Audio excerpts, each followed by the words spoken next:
Vanakkam one and all. We will discuss derivative of the cos inverse x. So we will assume the function exists.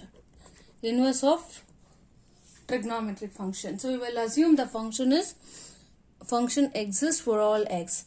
So to find the derivative of this function, we are taking the function as y, and now we will differentiate this function with respect to x. So what will happen? So now this one can be written as cos y equal to x. Now we will differentiating this expression with respect to x. So when we differentiate this, we will get cos x. Derivative of cos x is minus sin x.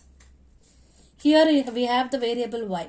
So derivative of cos y will be minus sin y. So we will take minus, we will write minus sin y. Then derivative of y will be dy by dx, which is equal to, here derivative of x with respect to x will be 1. Derivative of x with respect to x will be 1. And here we can rewrite it as dy by dx equal to minus 1 by sin y. Now we will apply an identity. So that identity, familiar identities, that is sin square x plus cos square x is equal to 1. Here we are applying this identity for the variable y. So sin square y plus cos square y equal to 1. Okay. So now cos square y, okay, so we know this is, now we will replace this cos square y. So cos square y will be x square.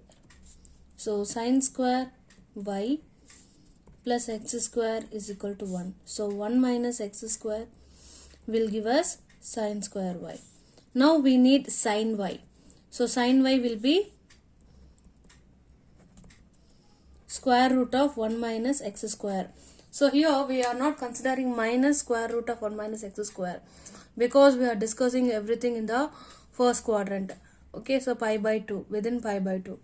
So we will take only the positive square root of 1 minus x square. Now we can replace this value in the denominator. So dy by dx will be minus 1 divided by square root of 1 minus x square. This is the derivative of cos inverse of x is f of x, means f dash of x will be minus 1 by 1 minus x square. So here we have to check about the domain. So for domain, if we replace x as huge number, okay, even if the value of x is 1, f dash of x does not exist, okay, does not exist. And if the value of x is minus 1 also, the denominator will become 0. So square root of 0 is 0, which does not exist. When we put 0 in the denominator, the value does not exist.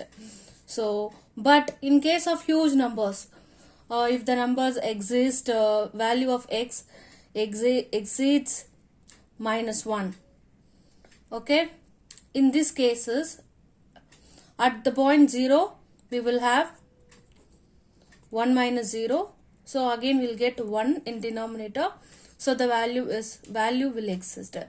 But if the value of x is less than minus 1, in these cases we will get negative square root. So negative value will take us to complex numbers. So we are not taking the domain in the interval minus 1 to plus infinity, and also in the interval 1 to plus infinity, because when the values are huge, we will end up with the negative square root, actually it leads us to complex numbers. So we are not defining the domain, we are not taking the domain as 1 to infinity as well, minus 1 to minus infinity, includes 1. Even at the points 1 and minus 1, the function is not defined.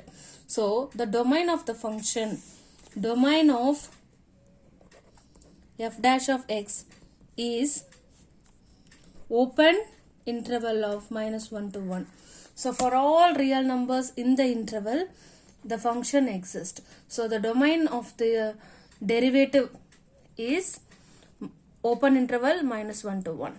So here we have calculated the derivative of the cos inverse function.